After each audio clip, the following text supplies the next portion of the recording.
All right, good morning. Welcome to Buenos días, bienvenidos a el lanzamiento de la plataforma mundial de los docentes exitosos. Quiero dar la bienvenida a nuestra audiencia que está en Internet, en inglés, en árabe, en francés y en español. Pueden escuchar también esos idiomas a través de los auriculares aquí en el piso. Soy Tracy Wiliborowski. Vamos a hablar de los temas de los docentes exitosos. Habrá preguntas durante la presentación también. Tenemos una reunión muy importante con oradores muy interesantes. Nuestra vicepresidente, Annette Dixon, hará uso de la palabra.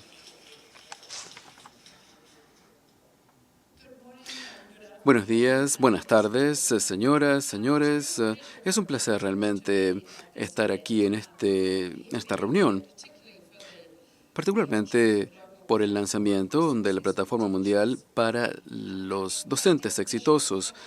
El hecho de que estamos todos aquí participando en esta reunión implica que entendemos que existe una crisis mundial en el ámbito de la educación. Estamos aquí debido a que estamos procurando una solución que pueda ayudarnos a resolver rápidamente este problema. El año pasado, con el lanzamiento del informe sobre el desarrollo mundial 2018, Aprender para hacer realidad la promesa de la educación, documentamos algunos de los desafíos que tienen los sistemas escolares en el mundo. En las reuniones anuales de 2018 lanzamos el proyecto de capital humano que ustedes conocen y también presentamos en ese marco el índice del capital humano. Este índice nos ha indicado y a nosotros y a todos los formuladores de políticas de los países, la crisis que existe en el mundo en materia de la educación y los desafíos a futuro. Esto nos ha dado la oportunidad de dialogar con los dirigentes de los países que no solamente son ministros de educación. Cuando hablamos de estos desafíos en materia del capital humano, un elemento muy importante que estos dirigentes y ministros quieren poner de relieve es la educación. Se preocupan respecto de la percepción que existe en cuanto al deterioro de la calidad de la educación que ellos ven en sus sistemas postcoloniales. Estamos hablando de países en desarrollo, así que por un lado entienden que sus sistemas no son tan fuertes como lo eran en el pasado y por otro lado se preocupan de que el mundo rápidamente está avanzando para los jóvenes y el futuro del trabajo implica la creación de un entorno más exigente para los sistemas educativos. Ahora tenemos la atención de los ministros de finanzas, de los dirigentes de los estados y de líderes gubernamentales respecto de lo que puede hacerse para intervenir en este ámbito. En el proyecto del capital humano trabajamos con los países que tienen interés en un progreso acelerado en materia del índice del capital humano. Tenemos ya 50 países que se han unido a nosotros. Estos países son desde frágiles y pobres a aquellos de ingresos medianos y aquellos de ingresos altos. Con su ayuda tendremos que trabajar para poder establecer estrategias inteligentes que pueden incluir inversiones y que pueden incorporarse en las reflexiones de los gobiernos para poder crecer y competir para trabajar en el próximo siglo. Como saben, la descripción del problema es el primer paso. Estos países realmente necesitan y quieren soluciones y por lo tanto estamos desarrollando este aspecto de participación para hablar del tema de los docentes exitosos. Los docentes exitosos serán el centro del aseguramiento de los resultados importantes del aprendizaje, el mejorar la enseñanza, navegar los cambios políticos que son necesarios para tener mejores políticas educativas en los países. Esos son los elementos. Los docentes son los impulsores más importantes de cuánto aprenden los alumnos en la escuela, pero por supuesto no son ellos solamente la solución. por supuesto, los hogares también tienen una función muy importante. Los buenos docentes pueden transformar la vida de los alumnos, haciéndoles posibles el aprendizaje, aprender más cosas para contribuir a sus comunidades y sus países.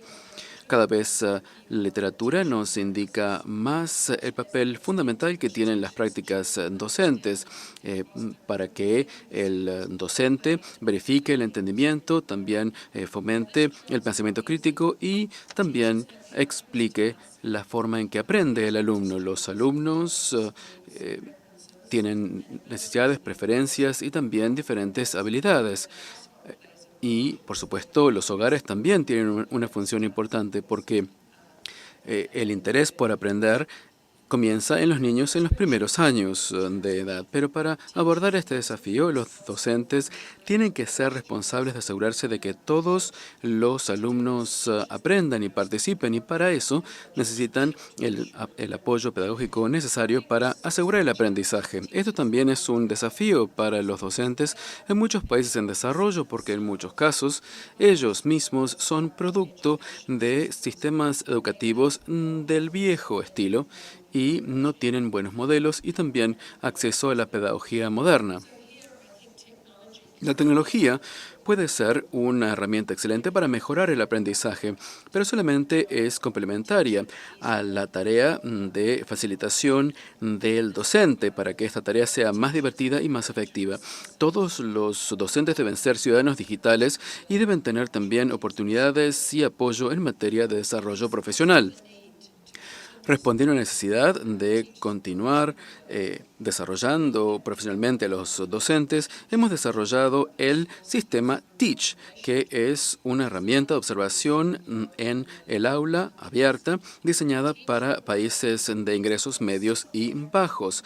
Este sistema nos da una idea de lo que sucede en el aula y también se puede utilizar para el desarrollo profesional. Captura las prácticas docentes que ayudan a los aspectos cognitivos del alumno y también sus aptitudes socioemocionales. Esto nos permite fortalecer la docencia en todos sus aspectos. Teach ha sido establecido como programa piloto en más de 1000 aulas en el mundo y viene con una serie de recursos complementarios que pueden utilizar los gobiernos y las partes interesadas. Cada vez más personas demandan este tipo de sistema. Tenemos que pensar en la crisis educativa y en la vida de los alumnos y por lo tanto necesitamos un apoyo concreto y práctico. Así que la reunión de hoy llega a buen tiempo porque aúna la innovación, la experiencia y también los aspectos tecnológicos y los ejemplos en el mundo real de cómo podemos aunar estos elementos en este momento tan importante en la educación internacional. Trabajamos con los gobiernos para poder ayudarles a implementar las estrategias de capital humano. Este tipo de soluciones que están procurando nuestros clientes pueden ayudar también a acelerar el progreso y también generar los resultados que son importantes para los jóvenes y los niños. Pienso yo que el informe sobre el desarrollo mundial indica que el cambio es difícil, pero es posible. Muchos, por supuesto, conocen algunos de los éxitos en el mundo. Por ejemplo, el caso de Finlandia, en donde la docencia se considera una profesión muy selectiva y competitiva. Y solamente el 8% de los solicitantes en las universidades ingresan a ellas y terminan el curso. Y muchas veces hemos escuchado de finlandeses que son ahora ministros y miembros del gobierno que dijeron que trataron de ingresar a la escuela de educación, de docencia, pero no pudieron hacerlo. La sociedad invierte en los docentes en Finlandia, pero también espera mucho de ellos. En Finlandia, la docencia es una profesión respetada y esta es una característica de todos los sistemas educativos exitosos. También estamos viendo éxitos en los países de ingresos medios y bajos, en aquellos que están instituyendo reformas, a pesar de que hay desafíos políticos muy importantes. Por ejemplo, en México, el gobierno acaba de presentar una prueba estandarizada para los candidatos a la profesión docente, aunque ha habido mucha oposición a ella. Esto generó mejoras en el aprendizaje de los alumnos en matemática y en español. Los datos del desempeño de los docentes serán esenciales para el diseño de una capacitación más efectiva, más ajustada a la necesidad del docente. En Sudáfrica, un programa piloto que brinda un sistema virtual de enseñanza a través de mensajes de texto para los docentes ha sido muy efectivo. En Perú, el gobierno presentó una nueva ley sobre docencia en donde cambió el criterio de selección y promoción desde basado en la permanencia a el mérito. Para concluir, uno de los elementos básicos de los sistemas educativos exitosos es que dan mucho valor a la profesión docente. Cuando hablamos con estos docentes que se benefician de este tipo de apoyo, ellos mismos tienen mucho orgullo de el impacto que tienen respecto de los resultados que obtienen en el aprendizaje de sus alumnos. Así que realmente me pone muy contenta presentar esta plataforma para la docencia exitosa y también la política que está basada en un documento de políticas que se llama Docentes Exitosos, Alumnos Exitosos, que puede guiar nuestros debates en cuanto a la política docente. Así que para terminar, quería indicarles que agradecemos mucho todos nosotros que estamos aquí presentes y también sabemos muy bien que lo que tenemos que hacer es actuar ahora. Un estudiante que está expuesto a un docente malo o mediocre va a aprender mucho menos que si tiene exposición ante un docente competente. Un año de educación que pierde el alumno nunca puede ser recuperado. Aunque podemos mejorar la condición de la profesión docente y también podemos apoyar a los docentes. Esto es muy difícil, pero tenemos que hacerlo. Tenemos que asegurarnos de que todas las aulas de todos los países del mundo tengan docentes competentes, empoderados y motivados. Gracias. Thank you, Annette. Muchas gracias, Annette. Ahora vamos a escuchar a Tara Betey y Dave Evans, quienes van a hablarnos de el documento de políticas que se llama Docentes Exitosos, Alumnos Exitosos. Y vamos a hablar de la política docente en ese marco. Buenos días, Dave y yo. Realmente estamos muy emocionados al presentar este documento de políticas que se llama Docentes Exitosos y también Alumnos Exitosos. Vamos a indicar esta cita. La docencia es la profesión de la cual dependen todas las profesiones. ¿Cuántos de ustedes tienen un título de pregrado universitario? ¿Una maestría? Y saben qué quiero decir, ¿no es cierto? Si ustedes no hubiesen tenido docentes fantásticos, no hubiesen llegado a esos niveles de la educación. Hay un elemento en la investigación que es congruente en los diferentes países, es que los docentes son el insumo educativo más importante, mucho más importante que cualquier otro. Les voy a dar una pequeña instantánea. Las intervenciones más efectivas funcionan a través de los docentes. Se han visto muchas intervenciones que incluyen, por ejemplo, a los países de ingresos bajos y medianos, y se dice que las intervenciones buenas en donde hay planes de educación para los docentes y otros programas de ayuda funcionen mucho mejor que cualquier otro tipo de intervención. También tenemos que pensar en el tema informático, claro. Si le damos a los alumnos un buen docente, esto marca una enorme diferencia y tenemos pruebas de esto en muchos países. Cuando pasamos a un estudiante de un docente malo a un docente mucho mejor, en ese caso se puede mejorar. Por ejemplo, en la India se vio esto. enormemente la educación del alumno. Los docentes son modelos muy importantes para los alumnos. Muchas veces para muchos alumnos son los primeros adultos con los que en realidad pasan la mayor parte del tiempo y el modelo de conducta de los docentes afecta mucho a los alumnos. Sabemos que muchos docentes no son muy efectivos. Es una tarea muy difícil la de la docencia. Fíjense, imagínense que ustedes son docentes y ingresan a un aula, tienen 50 alumnos que algunos de ellos están peleando, otros tienen hambre, y ustedes tienen que enseñarles álgebra a estos 50 alumnos. Además, tienen que asegurarse de que sean buenos ciudadanos democráticos y también tienen que tratar de formarlos para que no traigan a la escuela esas cosas tan malas que salen o que vienen del exterior. Yo tengo un hijo y sé lo difícil que es todo esto. Lo que sabemos es que a los docentes se les da muy poco apoyo para que hagan bien este trabajo y por lo tanto los sistemas les están fallando a los docentes. Aquí en el Banco Mundial hemos trabajado en forma estrecha con los gobiernos para mejorar la efectividad de los docentes. En los últimos 20 años hemos trabajado con los gobiernos en más de 60 países.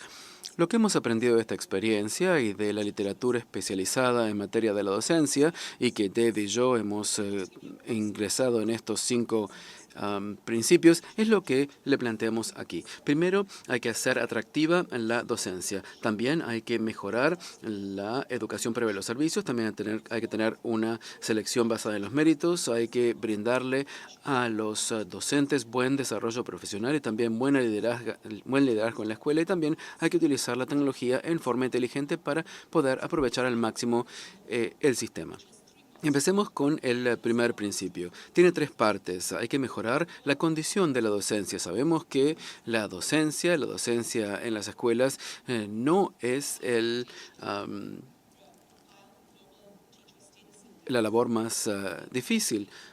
Ellos han visto 35 países en un estudio que se ha realizado en la Varkey Foundation y fíjense cuál es la condición que se le da a la profesión de la docencia. Y no está en un ranking muy alto a la docencia. ¿Por qué? Porque la docencia no atrae a la gente que uno quiere que sea parte de la docencia. Y los que están en la docencia no se tratan como profesionales. Es muy difícil mejorar entonces el prestigio de una profesión, pero Chile está haciendo algo, por ejemplo, para cambiar esto. Tiene una campaña de medios para mejorar la imagen de los docentes. Y tenemos otros ejemplos en nuestro documento. La segunda parte de este principio tiene que ver con pagar un sueldo justo a los docentes.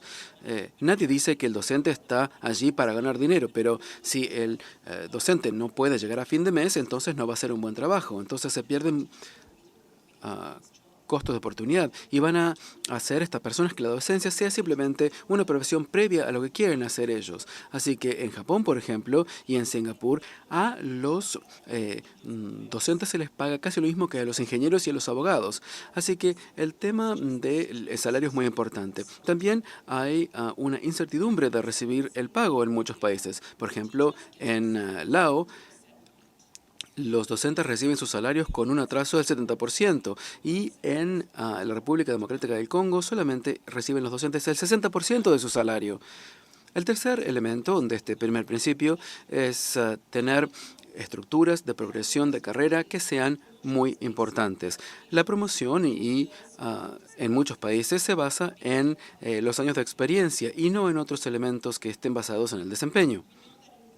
Sabemos que en los países buenos eso no es el caso. En Singapur, por ejemplo, a los docentes se le ofrecen 3 vías. Si quieren ser profesores maestros, si quieren ser especialistas o si quieren ser líderes. Y después se los evalúa, se los capacita y se les permite hacer lo mejor que pueden hacer. Esto no sucede en otros países.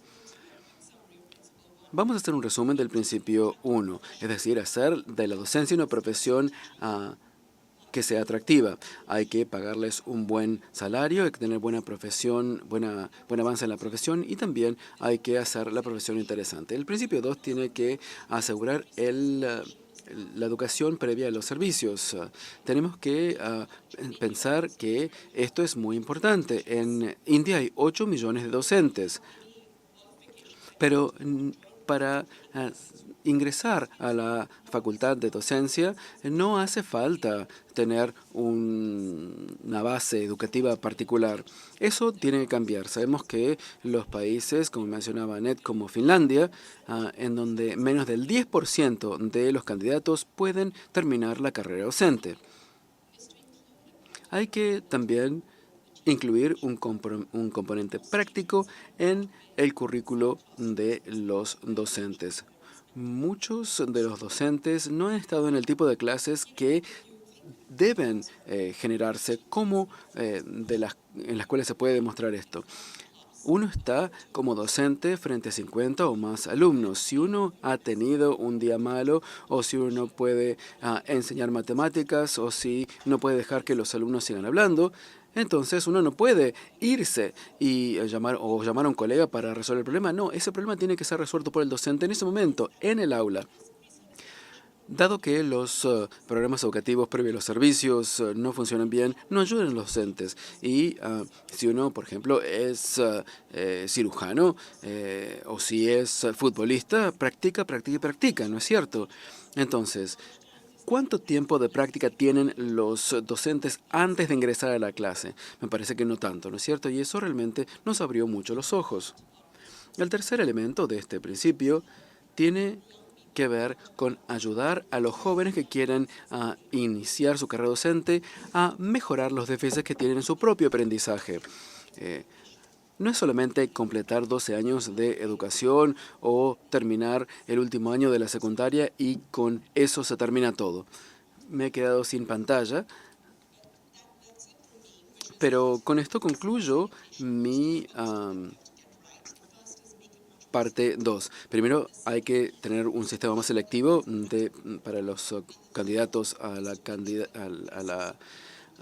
escuela de docencia, y también hay que cumplir con los déficits que tienen las personas que quieren ingresar a la profesión docente. Hemos preparado bien a estos candidatos y tenemos que decir que vamos a muchos países y hablamos con los ministros de educación. Hay que tener a los candidatos correctos al aula. Hay que atraer a esos candidatos correctos. Eso es muy importante. Otro elemento es seleccionar a estos candidatos entre todos los que quieren ingresar a la profesión docente. Tenemos políticas para gestionar y también para contratar a los docentes. Tenemos 3 elementos en cuanto a estas políticas. Primero, tenemos que asegurarnos de elegir a los docentes según su mérito. También tener periodos de prueba para evaluar la efectividad en cuanto a la seguridad también de la profesión. Y también tenemos que tener efectivos docentes. Primero, desde el punto de vista de la contratación o mejor dicho, de la selección de los docentes sobre la base del mérito, por supuesto, ningún país va a decir que no quiere elegir a los docentes sobre la base del mérito, pero hay muchos países que han seleccionado a los docentes sobre la base de muchos elementos que no tienen nada que ver con sus capacidades o con su capacidad pedagógica o la posibilidad de indicar cómo se dice la palabra pedagógico, o estos elementos. Así que en algunos países en Latinoamérica los docentes han tenido la facultad de decidir quién los va a reemplazar en el aula. En otros países, por ejemplo, aquellos que tuvieron buen desempeño en las elecciones reciben puestos docentes. Tenemos varios países que están basándose en la meritocracia. Mencionamos ya a Perú. Tenemos algunas pruebas también que vienen de México, que nos indican que cuando uno pasa a evaluar a los docentes sobre la base de las pruebas, eso marca una enorme diferencia en cuanto al aprendizaje para los alumnos. La prueba que se hizo en México no era muy buena en predecir quién sería un excelente docente. Y esto, por supuesto, es un desafío en los países de ingresos altos, medios y también bajos. Es muy difícil saber quién va a ser un buen docente, quién va a resultar un buen docente. Así que lo que hemos visto entonces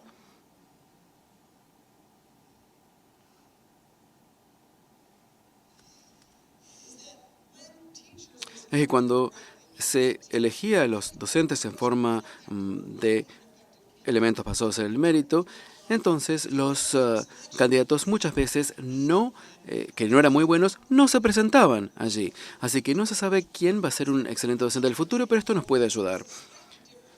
Hay una pequeña diferencia entre los diferentes sistemas. Hay una municipalidad en Brasil, en el estado de Ceará, que tiene, por ejemplo, excelentes niveles de aprendizaje entre los alumnos. Así que entonces el Banco Mundial fue allí, a este estado, y se dijo que se hizo esto debido a que se ha elegido en forma basado en la meritocracia a los candidatos docentes y no se los basó solamente en la parte política.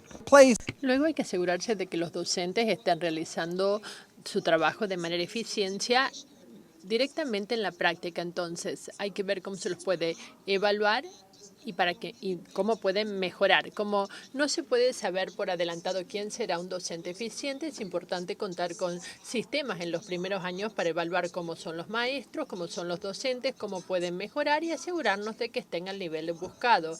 Tenemos muchos datos que demuestran que los primeros años de experiencia son muy importantes. Los docentes mejoran mucho en los primeros años y después la experiencia realmente no tiene gran incidencia, entonces el periodo de prueba es muy importante.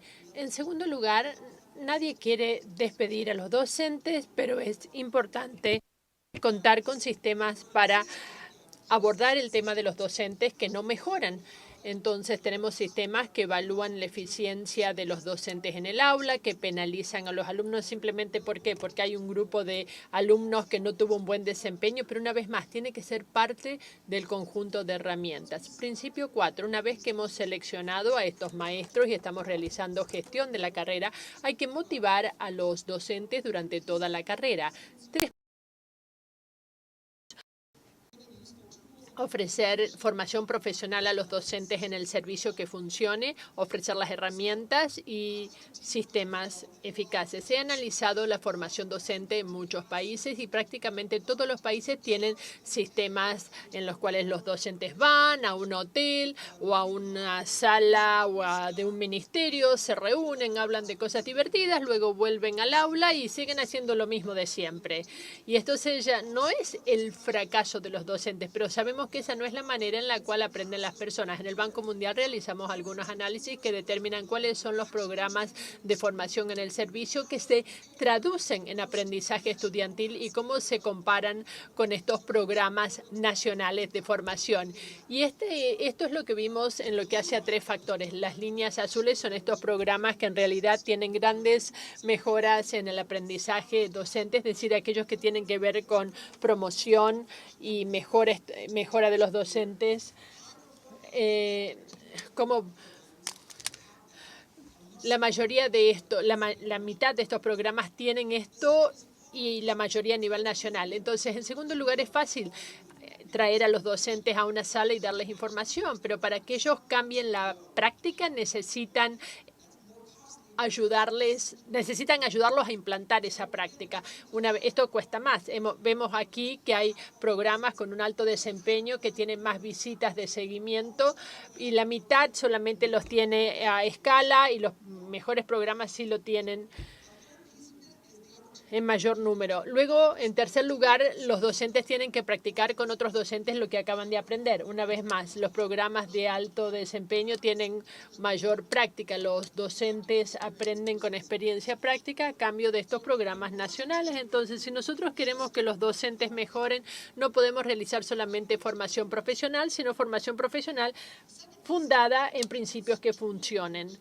Luego hay que ofrecer herramientas de liderazgo. Los docentes llegan y aún no tienen esta formación excepcional, no tienen todas las herramientas. En algunos casos, ofrecer lecciones muy detalladas ayuda.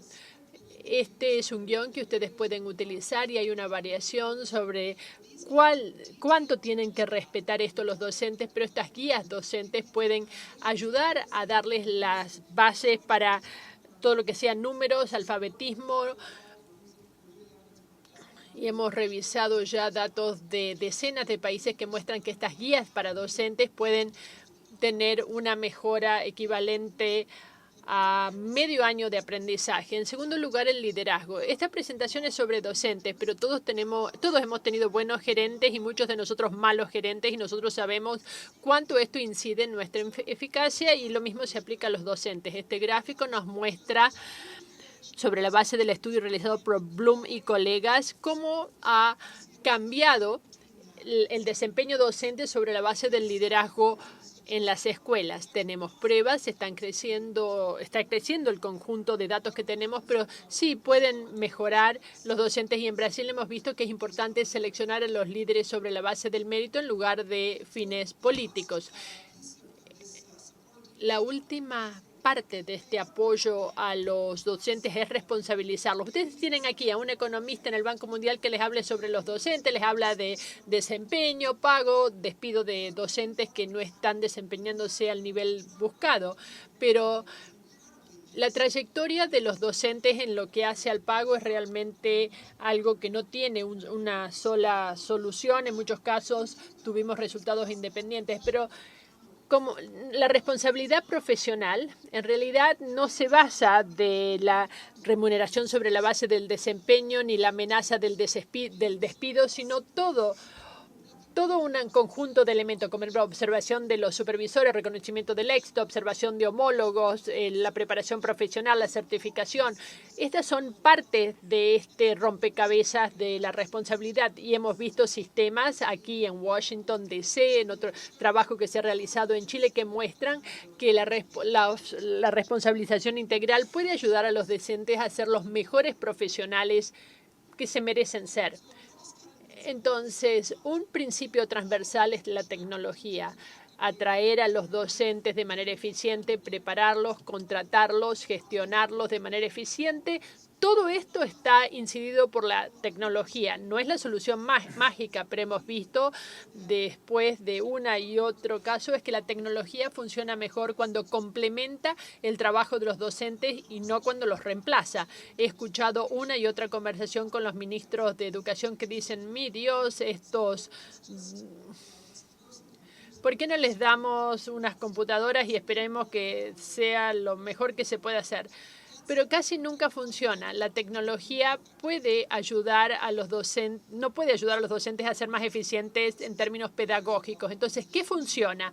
Depende en gran medida de la infraestructura y la eficiencia de los docentes para integrar esto en los programas.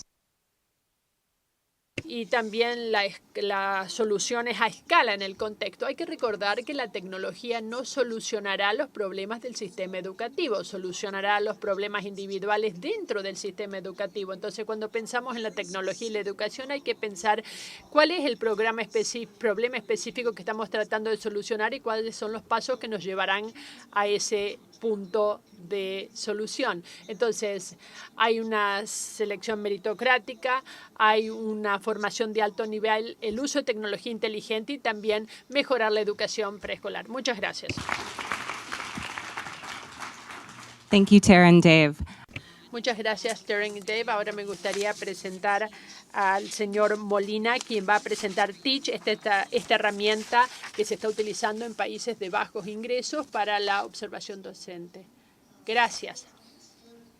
Como lo acaba de decir Annette, estamos en una crisis del aprendizaje. Quiere decir que los niños terminan la escuela con un conjunto de aptitudes mínimas. Pero ¿cómo puede ser que los niños, después de estar todo el día en la escuela, salgan de la escuela sin saber hacer cálculos aritméticos, leer o escribir? La segunda pregunta es, ¿qué es lo que ocurre en estas aulas? ¿Cómo puede ser que después de este tiempo no se materialice nada para estos alumnos? Entonces, en primer lugar, hay que considerar algunos ejemplos de aulas en países de ingresos medianos y bajos que hemos visto como parte de este estudio.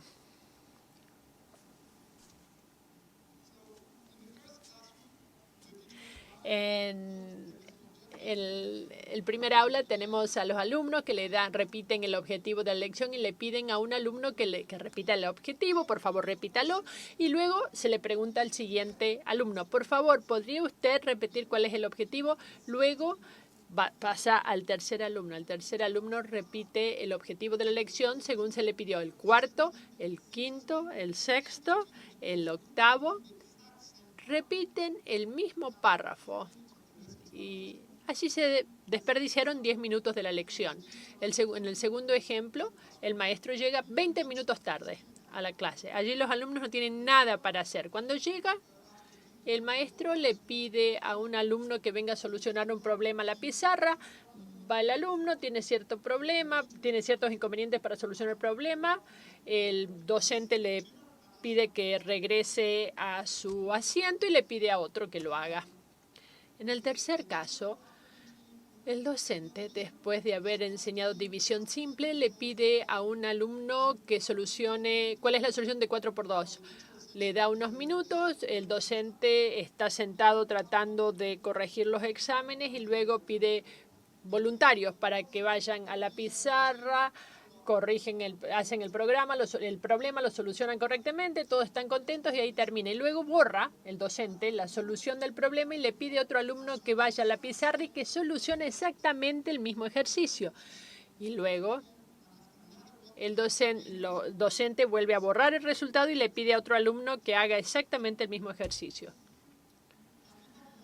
Y tenemos más que datos anecdóticos. Estos no son solamente ejemplos aislados. En África subsahariana, después de realizar estudios en 7 países, vemos que menos de 1 de 10 docentes sigue prácticas didácticas eficientes. Piensen, menos de 1 cada 10 siguen prácticas eficientes en el aula. Se ve lo mismo en América Latina, en parte del este asiático y del sudeste asiático. Entonces, la parte que más llama la atención en este gráfico es lo que desconocemos. En la mayoría de las aulas del mundo desconocemos qué es lo que está ocurriendo. Tal vez tengamos sospechas, pero no tenemos ni idea. Y no somos solamente nosotros, porque finalmente no importa si yo lo sé o no, sino los ministros de educación, los sindicatos, los padres, los docentes principales. Nadie sabe qué es lo que está ocurriendo. Y piénsenlo, no sabemos qué es lo que está ocurriendo. Entonces, ¿cómo podemos ayudar a estos maestros? ¿De qué otra manera podríamos ayudar a estos docentes más allá de observarlos y ofrecerles comentarios para mejorar?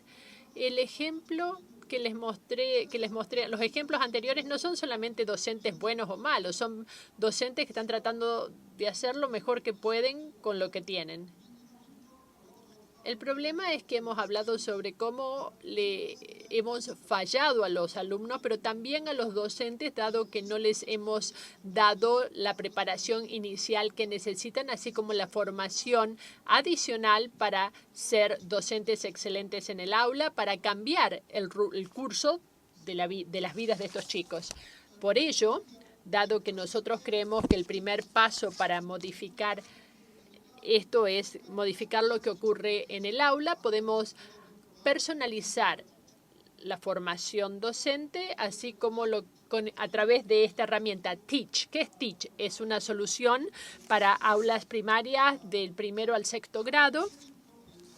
Y el uso previsto de Teach es el siguiente: diagnóstico del sistemático,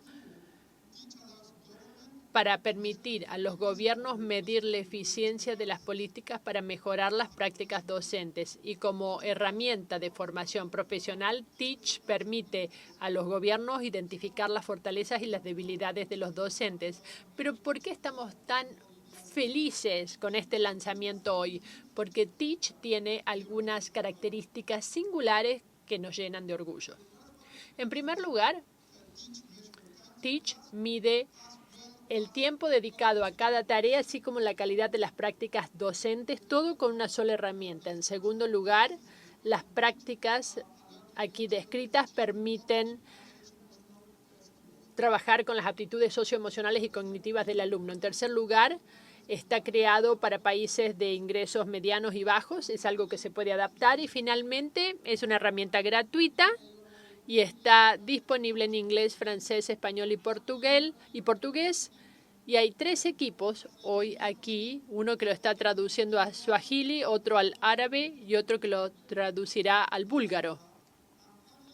Finalmente, viene con toda una serie de recursos complementarios que permitirán realizar la capacitación, la recolección de datos. Entonces, ahora le voy a dedicar el resto de mis minutos, que espero que sean muchos, a contarles un poquito más sobre esto. En primer lugar, ¿cuáles son las medidas de Teach? El tiempo dedicado a cada tarea y la calidad de las prácticas. En lo que hace al tiempo dedicado a cada tarea, nosotros tenemos diferentes instantáneas que nos permiten ver ambas. Es decir, ya sea si el docente está ofreciendo una actividad didáctica a los alumnos y cuáles de ellos están concentrados en esa tarea. En lo que hace a la calidad de las prácticas docentes, tenemos cultura del aula, instrucción y aptitudes socioemocionales que tienen que ver con 9 elementos y 28 conductas o comportamientos. Como ustedes verán, estos 28 comportamientos llevarán tiempo a explicarlos. Voy a tratar de hacerlo rápidamente para que ustedes tengan una idea de lo que se abarca con esto. Como parte de la cultura áulica, debiera haber mencionado anteriormente que hay diferentes comportamientos que tienen una calificación alta, mediana o baja, según lo que nosotros observamos en el aula, y después de ello ustedes lo califican de 1 a 5. Entonces, cada elemento es calificado de 1 a 5.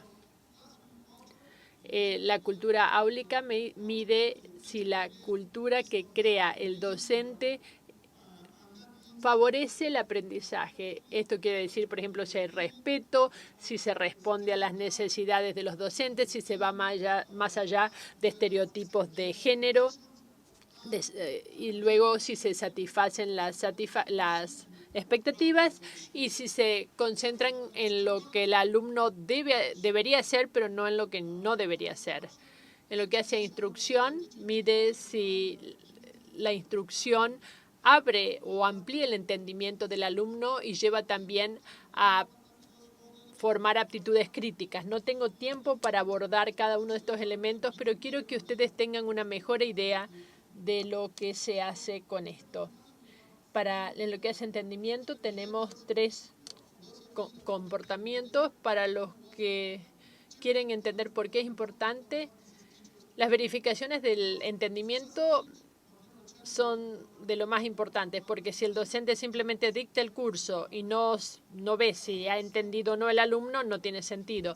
Tenemos 3 comportamientos. El primer lugar es si el docente utiliza preguntas, materiales u otras estrategias para determinar el nivel de entendimiento del alumno. Y yo quiero que ustedes traten de remontarse a las épocas en las cuales ustedes fueron alumnos. Yo creo, docentes, si ustedes están en el aula, están enseñando y en el medio de la lección dicen, ¿me siguen? ¿Alguien tiene alguna pregunta? Y luego hay realmente una sensación de alivio. Nadie tiene ninguna pregunta. O alguien dice, sí, pero la clase sigue. Y esto es algo importante. Cuando ustedes piensan, esas no son buenas maneras de verificar el entendimiento. Porque imagínense, en la escuela primaria, el alumno no va a levantar la mano y le va a decir, ¿sabe qué? No entendí nada. ¿Puede repetir? No, seguro que no. El alumno no lo va a hacer. No es una buena manera de verificar el entendimiento. Y en segundo lugar, el docente a lo mejor hace una pregunta. Y hay 3 alumnos allá, al fondo de la sala, que levantan la mano. El docente le pregunta a uno que levantó la mano, responde correctamente y se sigue. Esta no es una buena manera de evaluar lo que entiende el alumno sobre el tema. ¿Por qué? Porque esta no es una buena muestra. Los que levantan la mano seguramente sabrán la respuesta, a diferencia de los que no la levantaron. Una buena manera es hacer preguntas aleatorias a alumnos sin que necesariamente ellos quieran participar. Entonces, en tercer lugar, nosotros sabemos, por ejemplo, a partir de la investigación, que el docente debe circular, recorrer el aula cuando se está realizando trabajo de manera individual, porque hay que ver si los alumnos entienden el material y hay que ver, por ejemplo, si todos los alumnos están cometiendo el mismo error. Por ejemplo, todos tienen problemas con esto, se puede solucionar de tal o cual manera. Y finalmente, otra parte importante es cuando el docente adapta la enseñanza al nivel de los alumnos. Entonces, en muchos casos, por ejemplo, el docente puede ir demasiado rápido, demasiado lento y no se da cuenta cuáles son las necesidades individuales de los alumnos. Finalmente, las aptitudes socioemocionales, nosotros pedimos que enseñen autonomía, es decir, enseñándoles cómo enfocar cada tarea y también que les permitan cumplir una función importante en el aula. Tenemos perseverancia. Yo ya di el ejemplo del docente que se enoja con el alumno y se torna impaciente porque el alumno no sabe la respuesta. Esto es algo más que no debemos hacer porque el fracaso y la frustración son parte del proceso educativo. Entonces, entender por qué se cometió el error para poder identificar cuál es el malentendido es una parte muy importante de un buen docente. Y también tener una actitud positiva hacia las dificultades de los alumnos. Finalmente, aptitudes sociales y colaborativas para que ayudar al alumno a formar aptitudes interpersonales. Entonces, la idea es ofrecer un lenguaje para poder hablar sobre la enseñanza para todos los docentes y traducir estos ejemplos, que son en gran parte anecdóticos, traducirlos a datos concretos para personalizar los programas de educación docente y también la mejora de las prácticas docentes. Teach fue creado pensando en países de ingresos medianos y bajos. ¿Pero qué es lo que quiere decir? ¿Qué es lo que quiere decir un país de ingresos medianos o un país de ingresos bajos? Tenemos tres motivos para decirlo. En primer lugar, para crear contenido, nosotros analizamos las pruebas de las prácticas docentes eficientes en la escuela. Este es un documento, una monografía que pueden bajar gratuitamente de nuestro sitio web. Pero también a través de este proceso evaluamos en persona o por video en 11 países de ingresos medios, medianos y bajos, desde China hasta Uruguay y desde Mozambique hasta Georgia. Estamos hablando de países muy diversos donde pusimos a prueba esta herramienta y tenemos también un directorio asesor técnico que incluye a personas que tienen experiencia en países de este tipo y también experiencia en este tipo de herramienta docente. Es una herramienta fácil de usar, la podemos poner a prueba, eso al menos es lo que yo pienso. Es algo breve, simple, con 10 elementos, cada elemento tiene una página, todos los ejemplos son de países de ingresos bajos o medianos. Cuando nosotros utilizamos los datos de capacitación para Mozambique, por ejemplo, Pakistán y las Filipinas, lo hicimos para asegurarnos de que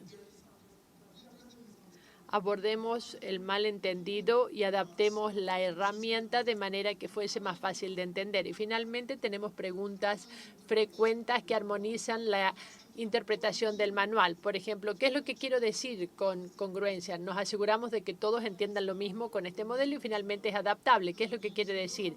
Utilizamos videos tomados en aulas locales para capacitar a los docentes y así anclar el comportamiento en los manuales según las características que encontramos en los países en particular. Por ejemplo, nosotros dijimos que los docentes deben tratar con respeto a todos los alumnos. ¿Pero qué es lo que quiere decir respeto? Esto cambia según el país y por eso es que tenemos videos locales. Tenemos un enfoque modular. Quiere decir que podemos incorporar otros elementos a solicitud del gobierno sobre la base del plan de estudios y las normas de enseñanza. Y el ejemplo, por supuesto que no lo pueden leer, está en español, no lo pueden leer, pero simplemente para mostrarles que en el caso de Uruguay trabajamos con el gobierno y creamos otros 2 elementos adicionales. Entonces, hasta ahora hemos dicho que Teach es una herramienta excepcional, pero ¿cómo fundamentamos esta afirmación? En primer lugar, es su confiabilidad. en caso de que haya dos observadores que estén presenciando la misma clase y asignan el mismo puntaje. ¿Tenemos pruebas? Claro que sí, que por suerte sí. Por ejemplo, este es un examen de certificación. Al final de la capacitación, la gente realiza uno de estos exámenes. Tenemos un video y vemos si, por ejemplo, la respuesta es precisa. Después de 4 días de capacitación, el 90% de los participantes aprobó el examen. Y estas son personas que nunca habían utilizado herramientas para observar clases. Y luego esto se desprende también de la confiabilidad en el terreno. Nosotros visitamos 845 escuelas con doble codificación, quiere decir 2 observadores en el mismo curso, y el 97% de las veces la diferencia entre los observadores fue aproximadamente de 1 punto. Ustedes recordarán la escala, y el 87% de las veces se encontraban dentro de medio punto de diferencia. Espero haberlos convencido de que esto funciona, al menos en la aplicación hasta el momento. Pero esta información que Teach recaba, ¿sirve para algo? ¿Qué pasa? ¿A quién le importa si la herramienta es confiable si la información no tiene importancia? Una vez más, esto se basa en lo que vimos en Pakistán. Si puntuaciones más altas en Teach predicen también puntuaciones más altas en las pruebas para los alumnos en Pakistán. Nosotros vimos una mejora en la práctica docente, y si esto podría llevar a un aumento hubo una desviación de 0,1% en lo que hace a la desviación estándar del alumno. ¿Qué es lo que quiere decir? Para que tengan una idea, en lo que hace a los estudios de valor agregado, uno ha visto que 0,12 como desviación estándar es la mitad del valor agregado del maestro, lo cual sería enorme. Y esto tiene en cuenta el contenido, el conocimiento del docente, las características del aula, así como otras variables. Pero seguramente ustedes tendrán muchas preguntas al respecto. Y hay un documento, también una monografía que valida el resultado de esta herramienta. Lo pueden bajar de internet, y también en el documento nosotros utilizamos la teoría de respuesta y también cuál es la diferencia y cómo funciona. Y estos son estudios también que se han realizado en Harvard. Y finalmente, quizás esta es la parte más interesante de la presentación, es la calidad de los recursos, todo estudio conjunto de recursos. ¿Con qué contamos para facilitar su adaptación de Teach, para que realicen el análisis de los datos, recaben datos? Y ustedes tienen, a partir de los términos de referencia hasta el estudio completo con estadísticas. No tengo tiempo para hablar sobre todo esto, ya tengo menos 1 minuto.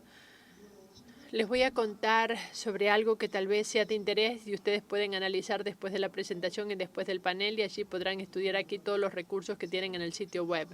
En primer lugar, tienen un módulo de capacitación y es gratuito. Este es un documento de 200 páginas que les dicen: hola, soy aquí el instructor, hasta qué es lo que pueden decir para llegar para el precalentamiento, para llegar al alumno, al docente. En segundo lugar, tienen la recabación de datos. Lo pueden hacer electrónicamente, lo pueden hacer en papel. Como ya les dije, lo tenemos traducido a todos estos idiomas que mencioné anteriormente, y también tenemos programas para asegurarnos de que no cometan errores. Y la última parte, y la más interesante, es que tenemos un programa donde tienen un análisis descriptivo de todos los gráficos, los cuadros que necesitan para analizar los datos, y se repite también el trabajo de validación que ya realizamos en la monografía que mencioné anteriormente. Está todo allí, así como un documento preliminar que también tiene cuál es la metodología de Teach, y tienen un gráfico de un elemento, diferentes comportamientos, etcétera. Finalmente, si tienen preguntas, seguramente tendrán muchas. ¿Dónde puedo obtener toda esta información? Vayan a nuestro sitio web www.worldbank.org/educación/teach, y allí encontrarán todo. Gracias. Thank you, Ezequiel. Gracias, Ezequiel. Le voy a dar la palabra ahora a Justin Sandofer, quien es investigador principal en el Centro de Desarrollo Mundial y será el moderador de nuestro excelente panel. Después vamos a tener un sistema de preguntas y respuestas con el público. Adelante, Justin. ¿Me escuchan? Buenos días, tenemos un panel estelar realmente y tenemos muchas cosas aquí. Tenemos que ver, por ejemplo, cómo el Banco Mundial se aborda estos temas en materia de docencia y también hablaremos del tema de Teach y también tenemos gente con mucha experiencia in situ. Así que vamos a comenzar entonces con Thomas Kean, quien es profesor de Educación y Economía de Harvard. Después vamos a pasar a Eric Kanoshek, quien es investigador del Instituto Hoover de la Universidad de Stanford. Después tenemos a Emiliana Vargas, que es la jefa de la sección de educación en el Banco Interamericano de Desarrollo. Y también tenemos a Charlotte Sauer, quien trabaja en la práctica de educación aquí en el Banco Mundial.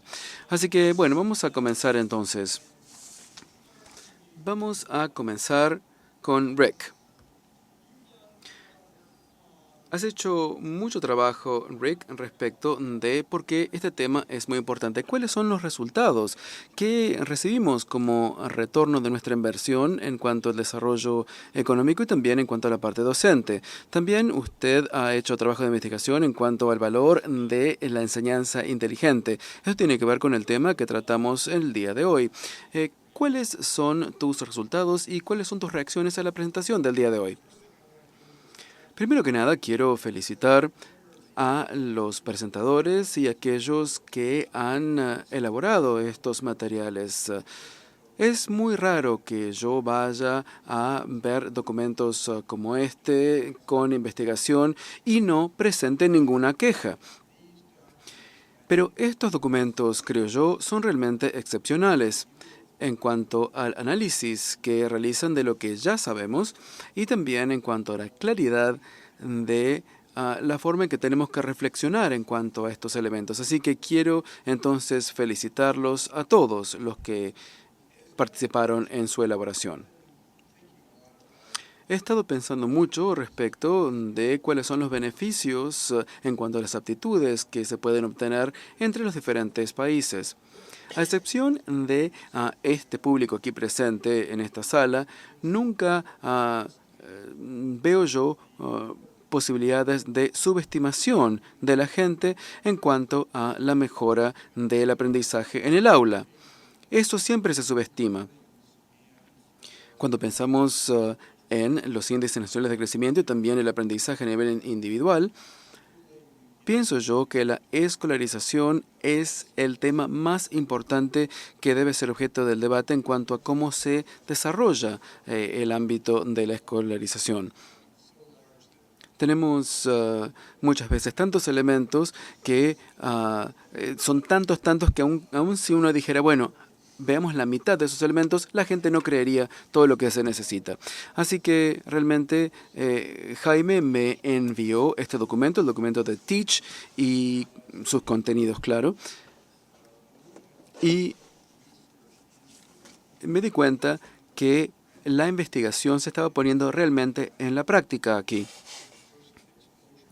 Y cuando hace 30 años yo comencé a interactuar con el Banco Mundial por primera vez, muchos de ustedes no estaban ni siquiera, no habían nacido, no estaban aquí en ese momento.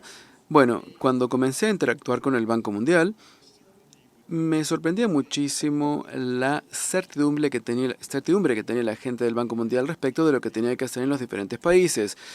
Pero eso estaba basado en 0 pruebas.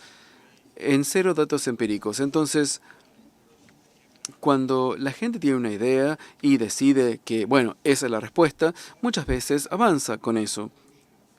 Lo que sucedió respecto de la evolución de estas tareas es que se ha mejorado el tema, y cuando hablamos de las políticas basadas en datos empíricos, eso sí tiene significado. Ahora, antes solamente era un eslogan.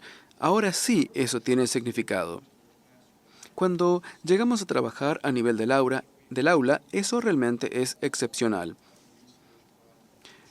Hemos visto investigaciones respecto de la eficacia docente y eso ha sido bien resumido por Tara y por Dave.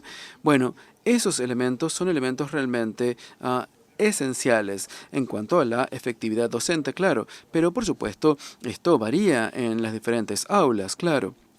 Este sistema Teach nos permite ayudar a la gente a reducir esas varianzas y también a avanzar de cara a futuro. Los comentaristas en realidad deben ser críticos, pero yo como comentarista no puedo ser crítico de esta iniciativa porque es un elemento de políticas que me parece que es el mejor que yo he visto en el banco en los últimos 30 años. Y esto lo digo en términos simples. Gracias. Me parece que con comentarios como este te van a invitar más seguido.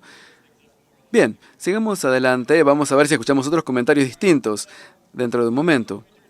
Vamos a pasar ahora a Emiliana.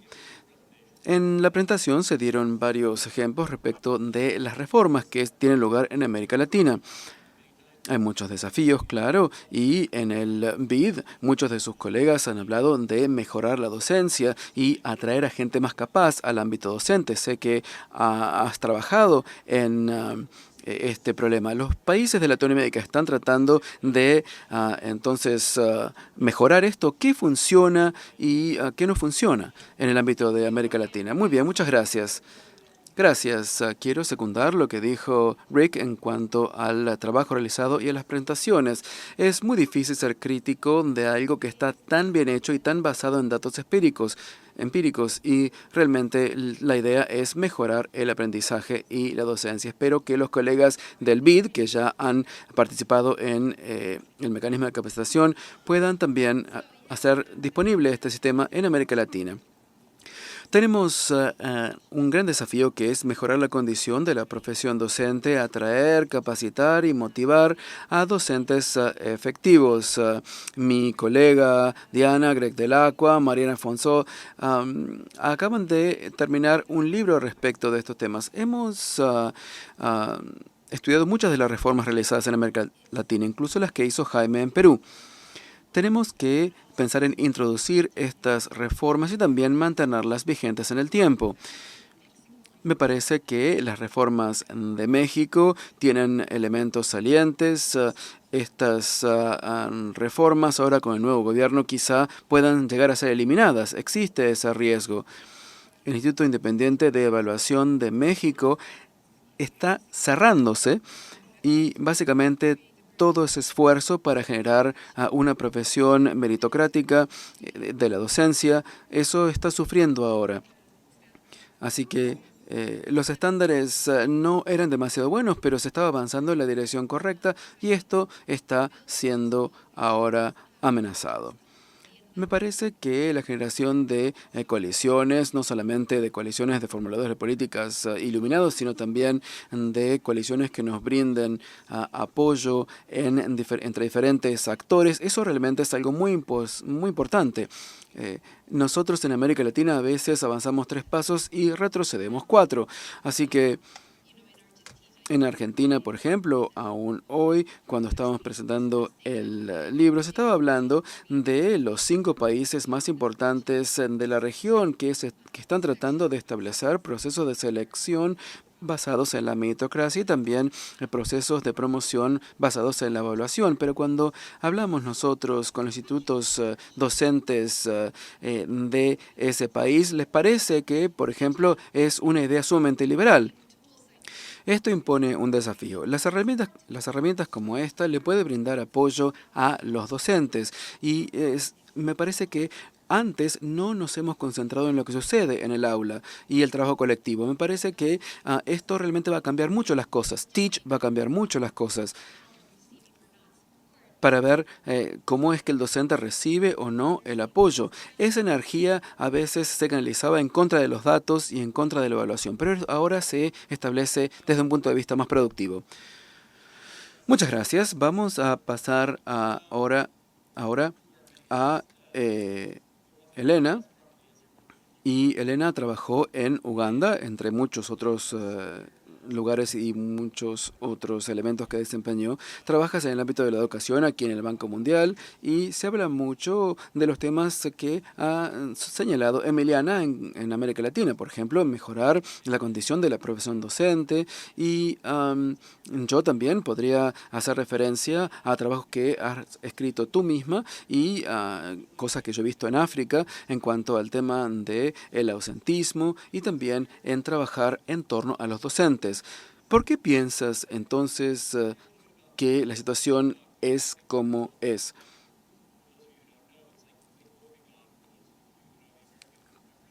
Para los que conocen la situación, en Uganda, por ejemplo, todos los docentes piensan que son mejores que otros y están siempre en ese entorno. ¿Cómo ves las cosas entonces? Un elemento fascinante respecto de todo debate que tenga que ver con la política de la docencia, específicamente en grupos heterogéneos, es que siempre esto puede generar una guerra, específicamente con preguntas como estas que se han formulado, porque uno está diciendo, bueno, los docentes son héroes. Los docentes realmente tienen aulas hacinadas con niños con muchas necesidades, sin recursos, sin apoyo y siguen dando clases. Y después tenemos algunos economistas que se fijan siempre en el dinero y dicen, bueno, estos docentes consumen el 80% del presupuesto educativo y en el 40% de las aulas no están presentes.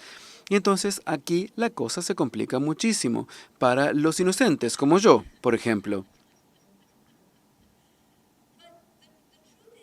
La realidad es que una solución factible al tema de la docencia sería posible solamente si tuviésemos la capacidad de tener en la palestra estas dos ideas, porque estas dos ideas son en realidad una versión de la realidad. Tenemos una paradoja y nosotros hemos entrevistado a más de 1.600 docentes en diferentes países, en 8 países. El 80% de ellos pensaban que tenían que responsabilizarse por el aprendizaje de sus alumnos y el 60%, David habló del tema de la promoción, el 63% dijeron que respaldaban la idea de que sus acentos estuviesen vinculados con cómo aprenden los alumnos y los resultados de aprendizaje de los alumnos. Pero el 50% de los docentes dijeron que había poquísimo que podían hacer para ayudar a que aprendiese un alumno si no tenía las habilidades básicas el alumno. Si no tiene los materiales, por ejemplo, o si los padres del alumno no están participando en el sistema educativo. Así que estas dos ideas paradójicas existen dentro de los grupos docentes y dentro de las aulas. Esta tarea es sumamente importante, es muy prometedora y nos va a permitir desglosar los elementos para tratar de lidiar con esta paradoja, pero la solución a largo plazo tiene que ver con que el sistema pueda priorizar, conocer en profundidad las aptitudes básicas y no tener un currículum educativo sumamente ambicioso. La paradoja existe porque se presiona a los docentes para que cumplan currículos educativos sumamente ambiciosos. Entonces, los docentes dicen, el aprendizaje tiene que ver con completar el programa de estudios. La única forma de completar el programa de estudios es si me concentro yo en el 10% de la clase, porque si me concentro en el 90% de los alumnos que están retrasados, no voy a cumplir con el programa de aprendizaje. Así que, en alguna forma, la solución más brillante al problema que tienen los docentes quizá no esté en el ámbito docente, sino que hay que hacer que el sistema pueda priorizar el conocimiento profundo de las aptitudes básicas. Muy bien, le doy la palabra ahora a Tom. El Banco Mundial está examinando el tema de la docencia efectiva, tratar de promover la docencia efectiva en diferentes países y también traducir esto a el ámbito de las políticas, como sucede en Estados Unidos. Algunos aquí conocerán muy bien esta narrativa, otros no conocen esta versión para nada, así que quiero que Tom nos cuentes un poquito de la experiencia de Estados Unidos en cuanto a la medición de la docencia eficaz. Muchas gracias, Justin. Lo que les puedo decir es lo que yo aprendí y lo que espero que muchos otros estadounidenses que trabajan en el ámbito de la efectividad docente y las reformas en ese ámbito también han aprendido. Creo que eso es algo muy importante. Disfruté mucho de las presentaciones de David y de Tara en cuanto a los diferentes principios.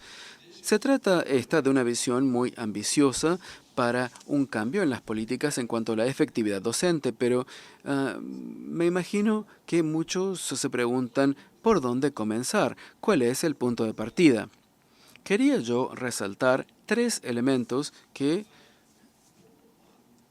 me parecen importantes. Primero, en el entorno de la evaluación hay que concentrarse en el periodo de prueba de los docentes.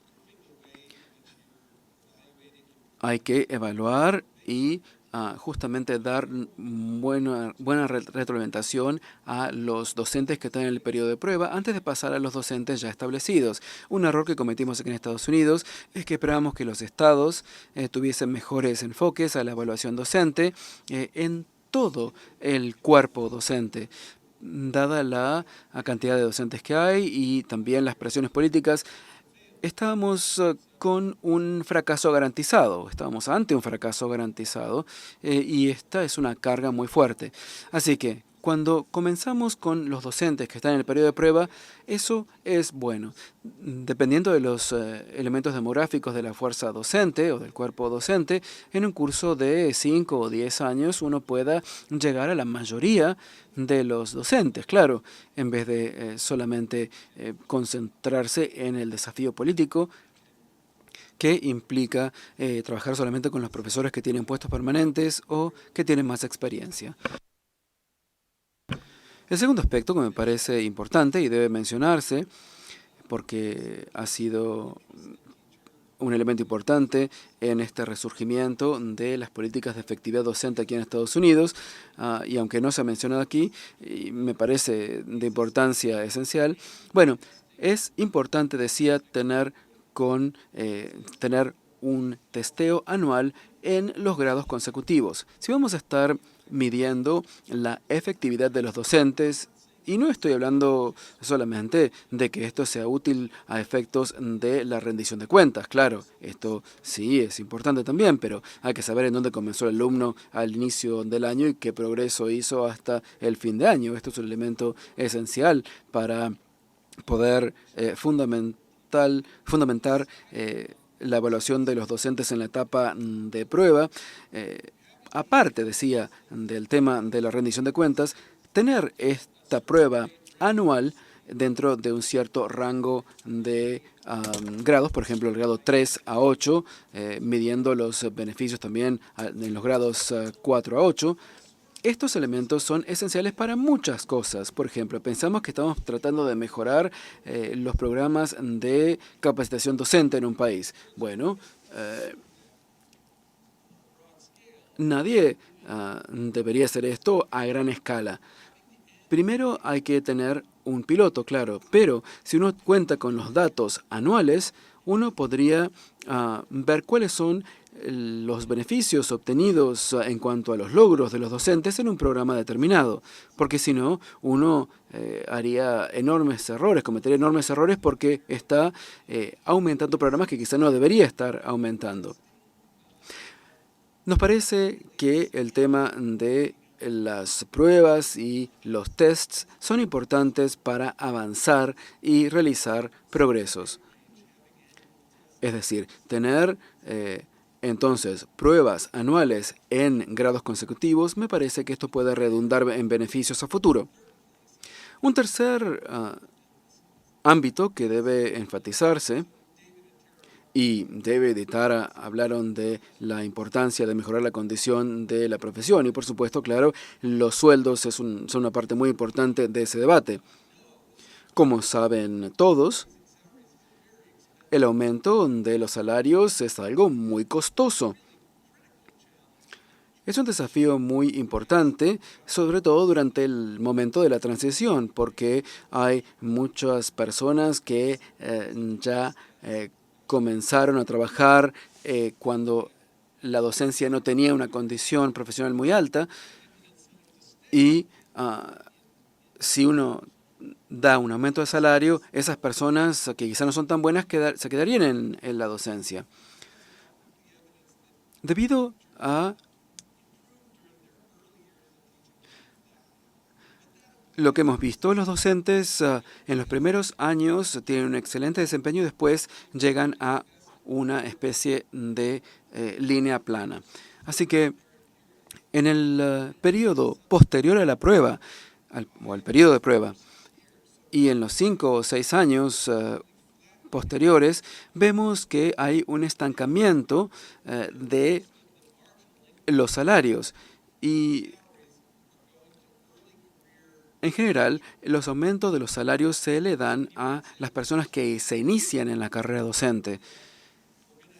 Esto significa, nos preguntamos, que será difícil retener a docentes en el aula a futuro.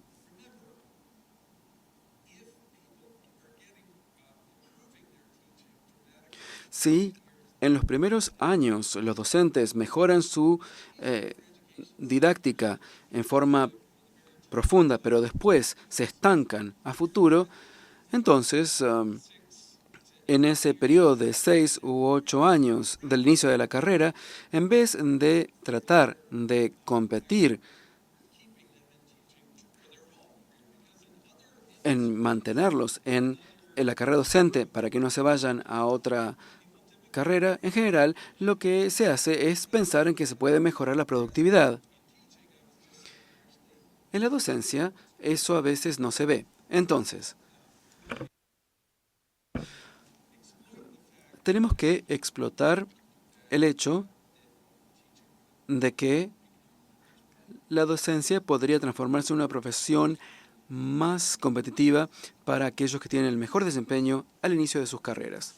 Muy bien, muchas gracias. Vamos a volver al panel.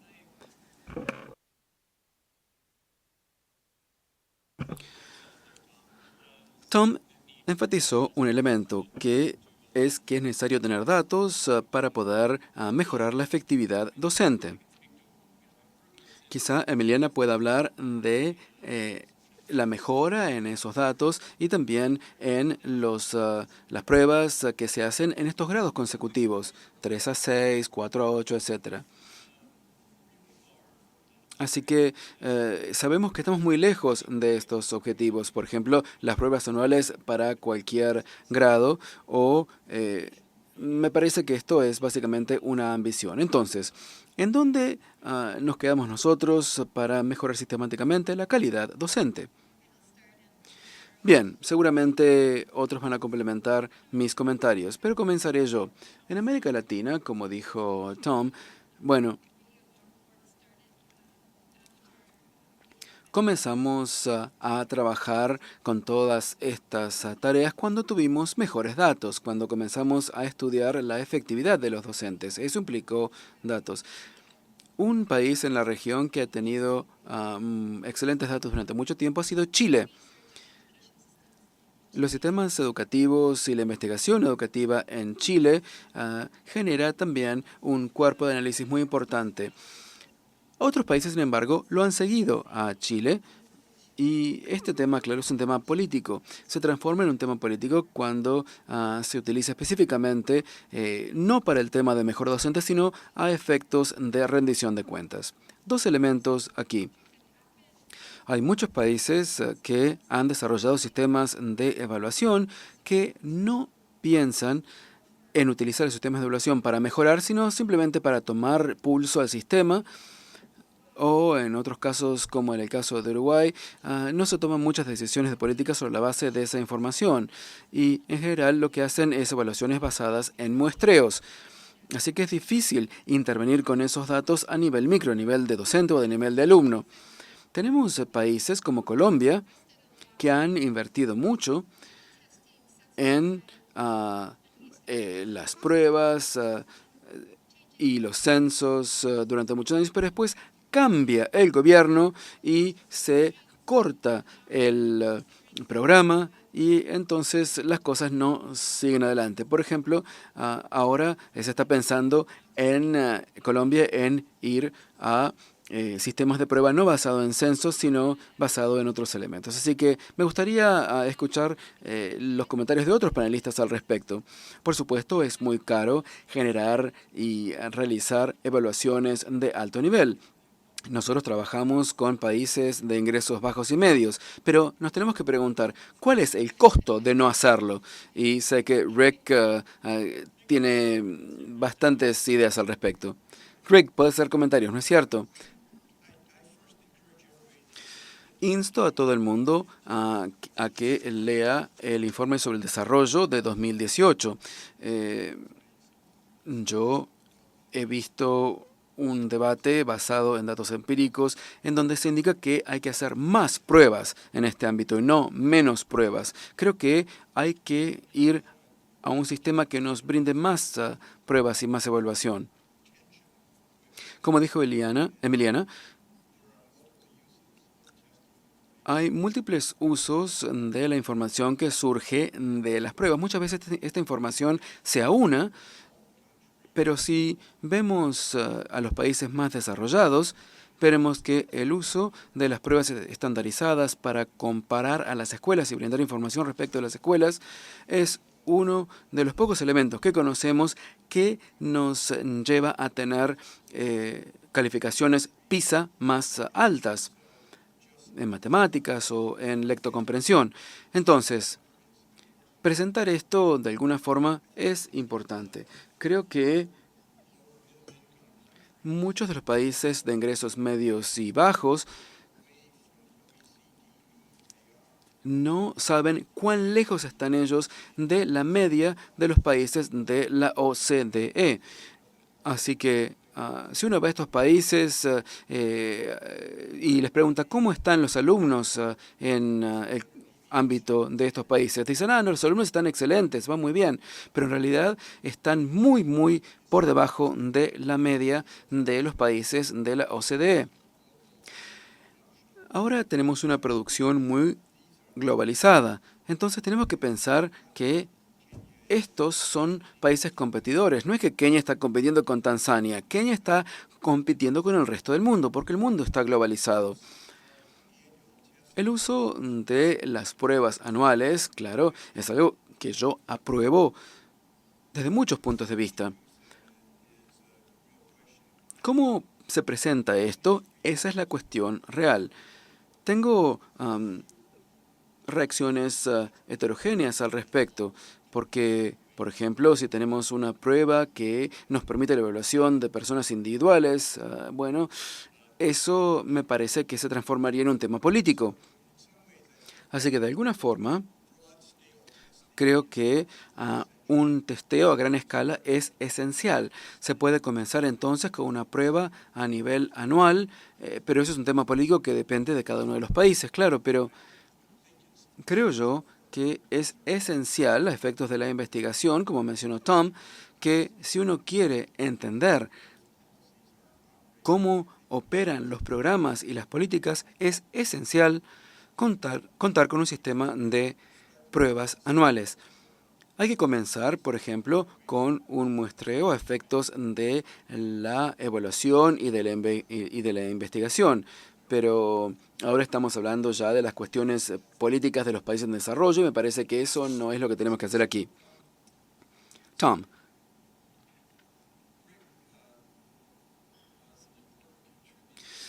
Rick fue contribuyente muy importante en cuanto a la investigación en el ámbito docente y lo ha hecho desde hace 40 años. Después hubo un periodo en donde solamente Rick y otros dos investigadores le prestaban atención a los docentes. Todo el tema docente volvió a estar aquí en la palestra en el año 2002.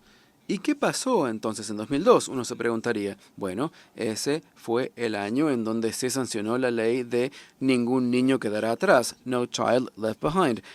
Así que estoy totalmente de acuerdo con lo que indica Rick. Sería un suicidio político, claro, comenzar diciendo la razón por la cual estamos haciendo este testeo anual es que queremos responsabilizar individualmente a los docentes. No, eso sería una locura. No se puede empezar por eso. No solamente como justificación política, pero también me parece que esto no sería una buena práctica. Lo que estoy diciendo es que hay que establecer las bases para evaluar los programas de capacitación docente, evaluar diferentes programas de estudios y también medir la variabilidad que existe entre cada uno de los docentes en cuanto a los beneficios que generan para cada uno de los alumnos. Entonces, para eso es preciso tener pruebas anuales. Después, quizá a futuro, se puede utilizar esta información a efectos de la rendición de cuentas de aquellos docentes que están en el periodo de prueba. Pero sería difícil imaginar la generación de un ímpetu interno en cuanto a la estrategia de reforma de la efectividad docente que solamente se base en pruebas que provengan del mundo de los países en desarrollo, o mejor dicho, de los países desarrollados, por ejemplo, del informe del Banco Mundial. Hay que establecer las bases para poder generar un mandato político en un país determinado en cuanto a la reforma docente, pero para eso se necesitarán datos empíricos a nivel local para poder plantear esos argumentos, y sin una prueba anual eso sería imposible.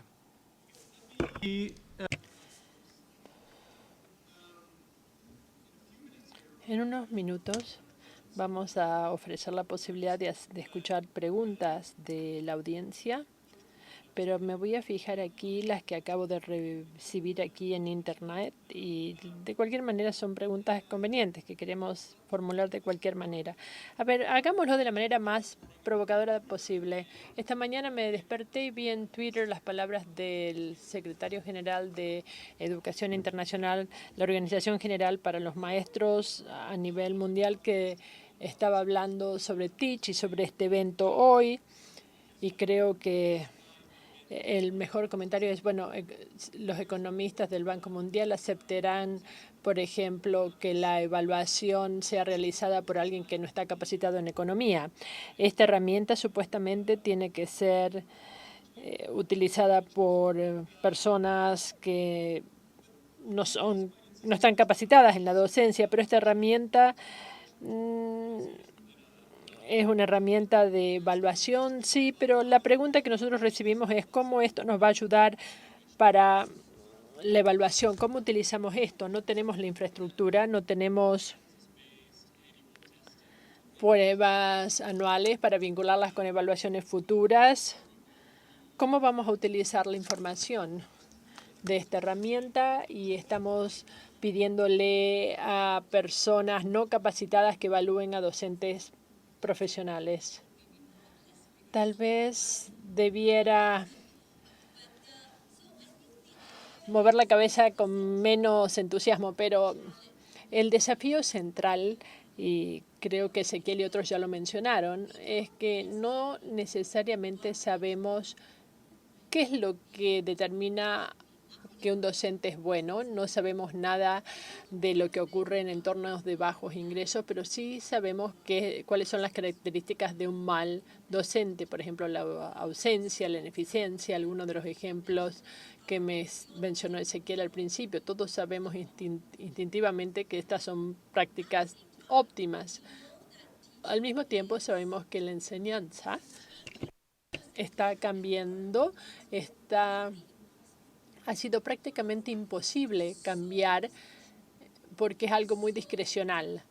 Es algo que depende de las transacciones. Un docente toma millares de decisiones minutas en una clase. Por ejemplo, el grado de atención, hacer una pausa, repetir o no. Y la observación de manera sistemática y la incidencia en esto es prácticamente imposible. Entonces, este es nuestro problema. Nosotros sabemos qué es lo que no debe hacer el docente. Nosotros sabemos qué es lo que torna eficiente al maestro y también necesitamos resolver este problema de manera urgente. Entonces, yo creo que Teach está tratando de al menos ayudar marginalmente, donde nosotros sabemos que no es una práctica óptima. Y la manera más eficiente de influir en esto a través de Teach, soy economista, yo puedo encontrar un problema con cada una de las soluciones. El desafío más importante es cómo uno lo hace llegar a los docentes mismos. Yo creo que algunas de estas advertencias valen la pena porque, como todos saben, los docentes no están muy motivados y además si se fijan en los alumnos y dicen, bueno, ¿qué es lo que nos puede decir esto? Bueno, esto ya llegó al fracaso. Necesitamos, y esto se aplica también a la evaluación, necesitamos visualizar esto con el significado real para el individuo que es afectado en mayor grado, que es el maestro. Es decir, verlo con significado es posible debido a la estructura. Estas son algunas de las cosas que aumentarán la eficacia, que facilitarán el trabajo, que ayudarán a los alumnos. Y hay que hacerlo con una estrategia de comunicación clara, hay que escuchar a los maestros en el despliegue y realizar buena investigación. Por ejemplo, hay una mentalidad psicológica, hay comunicaciones agregadas que podamos hacer para que los docentes lo aprovechen más. En lo que hace el entusiasmo depende de si esto tiene o no significado, importancia, y lo último que quieren sentir es que esto está robándole tiempo al docente. Debiera ahora darle la palabra a la audiencia. A lo mejor podemos tener diferentes rondas de preguntas y respuestas. Si tienen una pregunta para un miembro en especial del panel, aclaren para quién es esta pregunta. Pero veamos cuáles son las primeras preguntas. Le voy a dar la palabra a mi colega del Centro para el Desarrollo. Y uno más aquí, este caballero aquí adelante. Bárbara, por favor.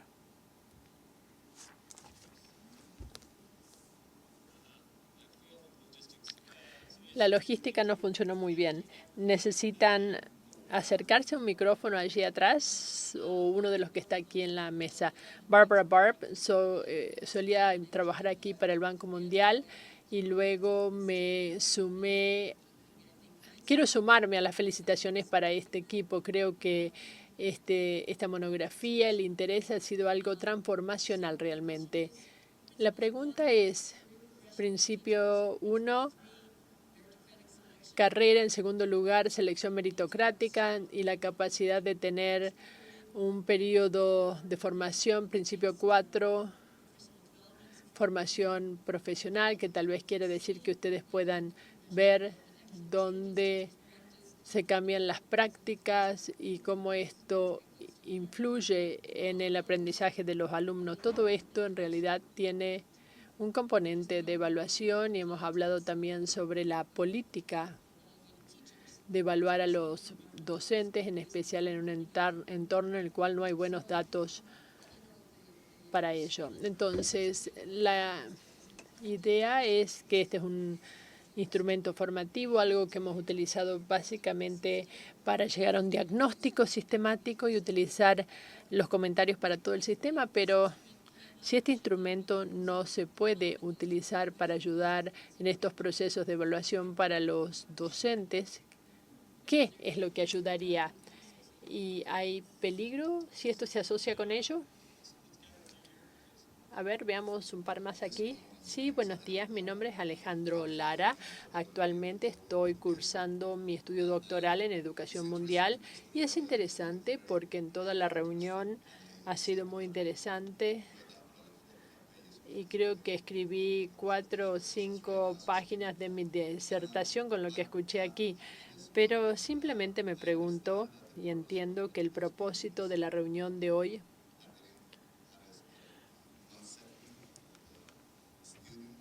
es concentrarse en un segmento de la población estudiantil y también algunos docentes, parte de la población docente. Me pregunto si se está previendo concentrarse en los profesionales docentes que tienen un nivel diferente. En especial estoy hablando del aprendizaje durante toda la vida. ¿Cómo se prevé que funcionará esta plataforma en una etapa posterior de la vida? Esas son las preguntas que tengo. Gracias. Y una más. Muchas gracias. Me llamo Diego Ángel, soy economista principal que trabaja para Chile y en tema de Chile y Ecuador, y tengo una pregunta para David Tara. Básicamente, en el país medio de América Latina tenemos un 40% de las escuelas o un 15% de la población estudiantil que concurren a instituciones educativas unidocentes, es decir, con 1 o 2 maestros solamente. Y por lo general, ellos no tienen acceso a tecnología, muchas veces no tienen acceso a formación adicional. Al igual que en Ecuador, se han evaluado estas unidocentes porque no se llega tampoco a la evaluación de los docentes, no hay gerencia, no hay dirección. Entonces, en estos casos de la población en particular, estas políticas no llegan necesariamente a ellos. ¿Cómo se forma a docentes exitosos? A ver, le vamos a dar la oportunidad al panel para que responda y si tenemos tiempo tendremos una segunda ronda. En primer lugar, me gustaría saber si alguien quiere responder a la primera pregunta. Si esta no es una evaluación y es algo informativo, ¿sobre qué base realizaremos la evaluación? Y en especial quiero volver, supuestamente estoy en un sistema en el cual no tenemos modelos de valor agregado, no tenemos esta herramienta a nivel censal. ¿Renunciamos a la evaluación? ¿Cómo lo haremos? ¿Alguien se anima a responder? Inicialmente yo diría lo que estaba destacando Tom, es decir, se trata de una herramienta evaluatoria excepcional a nivel probatorio. Uno utilizaría esta información a nivel probatorio y se torna más problemático cuando uno piensa en qué es lo que se hace con el resto en algún momento del tiempo, pero esto ofrece una base para asesorar a nuevos docentes sobre cómo debieran comportarse o cómo debieran reaccionar en sus aulas y ayudarlos, pero si no cambian en los primeros 2 o 3 años, también tienen información que podría utilizarse. Anteriormente, en los Estados Unidos, las reformas de evaluación docente recibieron cierto apoyo del movimiento sindical. Recuerdo Randy McGorder, quien habló de manera favorable en el club de prensa no hace mucho tiempo, y la política sí cambió.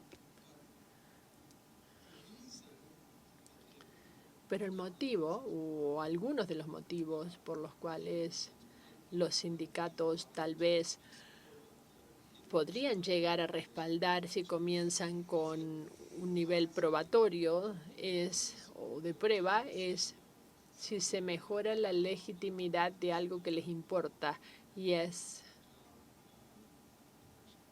la protección laboral a largo plazo. Si el sistema puede identificar, por ejemplo, que habrá protección laboral a largo plazo, hay que asegurarse de que haya un obstáculo en serio antes de que la gente reciba, por ejemplo, la titularidad en una materia o en una escuela. Esto va directamente a los miembros de estos sindicatos y respalda algo que a ellos realmente les interesa. La segunda meta de la observación, de la herramienta de observación áulica, y estoy de acuerdo que es algo fascinante y probaría ser útil, es ofrecer un vocabulario común para los docentes. La gente suele subestimar esto y dice, bueno, sí, los docentes hablan entre ellos sobre prácticas docentes eficientes. No, en realidad no, porque no hay un vocabulario común. Cuando lo piensan, los docentes individuales están trabajando de manera aislada. Entonces, están realizando un servicio, haríamos un servicio muy útil simplemente ofreciendo adjetivos y estaríamos desglosando una profesión muy compleja en diferentes tramos para ofrecer puntos de referencia a la gente para describir cómo encaja esta práctica en estos estándares. Entonces, si pensamos en maneras de promover el uso de esta herramienta para motivar las conversaciones entre docentes en las escuelas, por supuesto, si esto utiliza la herramienta evaluatoria, tiene motivo para hablar de ello, pero tal vez haya otras maneras en las cuales ustedes pueden facilitar la observación entre los docentes y la asignación de puntajes simplemente a título informativo. Incluso si el riesgo no es demasiado alto para comenzar la conversación sobre el ejercicio profesional de estos docentes y cómo esto se compara con estas normas realmente elevadas, sería un proceso, en mi opinión, útil. ¿Me permites agregar algo, Justin? Claro que sí. Me gustaría decir que más allá de trabajar a manera de prueba con los docentes, una manera de abordar algunas de las inquietudes que escuchamos hoy en el blog, que vimos hoy en el blog, es trabajar con las instituciones de formación docente, porque allí también hay mucha debilidad, no hay muchas herramientas para realizar una buena tarea. Entonces, es una buena manera tal vez de dar el puntapié inicial así para dar a conocer la herramienta y llevar a tener un vocabulario compartido desde el comienzo. En mi opinión, sería útil. Permítanme darle la palabra a Taryn Dave. Alejandro tenía una pregunta sobre el aprendizaje a largo plazo y creo que escuché a Thomas Kane que dijo que ustedes sí tienen una herramienta evaluatoria y en realidad ustedes no se sientan tan cómodos diciendo que esto es solamente informativo. Ustedes a lo mejor quieren, no sé si quieren hacer algún comentario sobre esto. Brevemente, sí, Alejandro, tienes razón. No estamos hablando principalmente de este aprendizaje para toda la vida. El Banco Mundial está realizando una buena tarea al respecto. Victoria está aquí. Magdalena también, que está aquí, están trabajando en este tema. Y hemos estado realizando un trabajo sobre esto, sí. Y a manera de un comentario rápido, creo que sí están todas estas aulas en las cuales se dicen, bueno, no hay principios buenos. Bueno, si no hay principios buenos, la única manera de ayudar a estos docentes es poner en marcha algunos de estos principios. Entonces, incluso en estas escuelas, el Ministerio de Educación puede enviar a instructores para realizar comentarios a los docentes sobre herramientas, instrumentos, ofrecer a los docentes parte del diagnóstico que tal vez no solucione el tema de la motivación, pero sí sea importante para obtener prácticas concretas o ideas concretas para mejorar el ejercicio profesional. En lo que hace a la evaluación, creo que en muchos de estos países, como en el ejemplo que yo estaba describiendo, no hay apoyo docente. Es difícil evaluar a los docentes con una herramienta que tiene una idea de la eficiencia docente y ofrece un estándar. Pero yo creo que en muchos de los países nos aseguramos de que esto esté adaptado a sus normas, a sus parámetros, que no sea solamente una herramienta, pero hay que cambiar muchas cosas y si hay que cambiarlas, hay que cambiar también la formación profesional constante. Entonces sí se enseña a los docentes a realizar estas prácticas y luego sí pueden ofrecer comentarios y después de haber cumplido todos estos pasos, algunos pueden estar en mejores condiciones que otros o no. Y me parece que esta es la manera en la cual yo veo la diferencia entre formación y evaluación. Pero si decimos que mañana lo vamos a utilizar para evaluación en Argentina, no creo que ayude.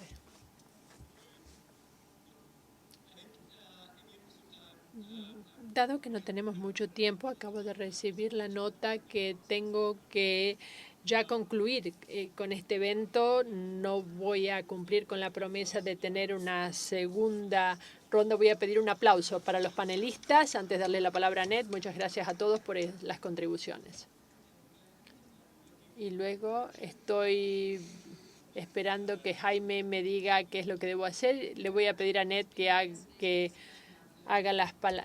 exprese las palabras de finalización. Muchas gracias. Ha sido realmente fascinante. Me gustaría decir que esto me llevó a pensar en 4 elementos y a pensar a futuro. En primer lugar, esta conversación sobre los docentes y la evaluación.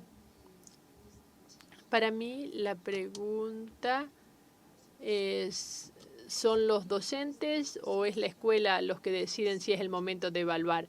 Para mí, asumir que hay un solo docente en un aula con un grupo de niños, para mí no está de acuerdo con lo que yo veo en las escuelas. Yo voy de comunidad en comunidad en todas partes del mundo, incluso dentro de los mismos barrios ven ustedes grandes varianzas en la calidad escolar. Y creo que la docencia es un esfuerzo en equipo, los docentes se apoyan y muchas veces ustedes sí tienen enseñanza o docencia en equipo. Entonces, la pregunta es, ¿nos debemos concentrar en los docentes individuales o en los docentes como parte de un equipo? En segundo lugar, ¿cuál es la función del alumno? Hace muchos años, cuando estaba trabajando en Nueva Zelanda, mi país de origen, se realizó un estudio, hará, no sé, 30 años, en el cual los investigadores le colocaban un micrófono a los alumnos para saber cómo reaccionaban a los docentes y obtuvieron muchos datos sobre las conversaciones que mantenían los compañeros de clase y en qué medida ellos mismos estaban socavando su propio aprendizaje. Y esto se llamaba "Quiten la mano de mi libro" en inglés. Entonces, yo creo que esto nos da la idea de cómo responden los niños y aquí hay un docente, pero tenemos toda una comunidad de niños que interactúa y yo creo que esto es realmente importante. Y en tercer lugar, la función de los padres. Una vez más, aquí tengo el sesgo neozelandés una vez más.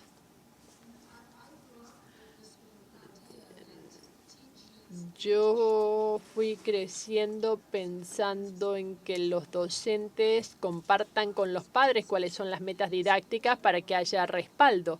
Y así aumenta la eficiencia de las escuelas y de los docentes porque hay una asociación así con los docentes y los padres y se incorpora incluso a los padres al aula. Y esto no es en los países... Y esto en los países más desarrollados vemos que incluso no quieren ni allí a los padres en las aulas. Y en último lugar, ¿cuál es la función del docente en esta aula del futuro? Y aquí quiero remitirme a lo que dijo Mike. La función de las escuelas a futuro será enseñar lo que las máquinas no puedan enseñar. Entonces, si ustedes consideran que esto será en realidad así, esto quiere decir que esta concentración en los docentes que dictan clases socioemocionales las lleva a concentrarse más en ellas mismas. Es decir, hay que respaldar a los docentes y esta parte del trabajo que está cobrando más relevancia y que está así también cobrando más importancia, y por ello una vez más apunto a la importancia de la herramienta que hoy estamos lanzando y al estudio que se ha publicado como parte central de este debate. Gracias. Gracias. Muchas gracias, Annette. Quiero comenzar agradeciendo al equipo por la ardua labor realizada en los últimos meses o quizás años. Por un lado, en lo que hace a la creación de esta herramienta y por otro lado, en lo que hace a todo el pensamiento, las ideas detrás de la monografía, que básicamente son un paso más en esta plataforma mundial con la idea de asegurarnos de que cada vez tengamos mejores y mejores herramientas para apoyar a los países en una de las reformas más esenciales que necesitan poner en marcha. Si decimos cuáles son los factores esenciales que tendrían que darse para contar con un buen sistema educativo centrado en el aprendizaje, comenzaríamos con lo que dijo Annette, es decir, preparar a los aprendices, a los alumnos. Pero luego los alumnos necesitan tener una buena tecnología, una buena gestión del sistema. Pero es realmente esencial concentrarse en el docente. Durante nuestro periodo, nuestra vida, la educación seguirá siendo un emprendimiento con un alto grado de interacción personal.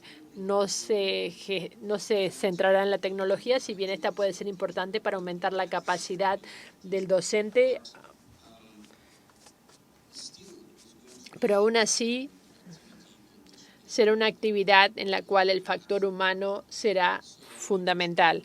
Entonces, si debemos decir que hay algo en lo cual el Banco Mundial y el proyecto de capital humano se concentran, es en esto, es decir, en este factor humano.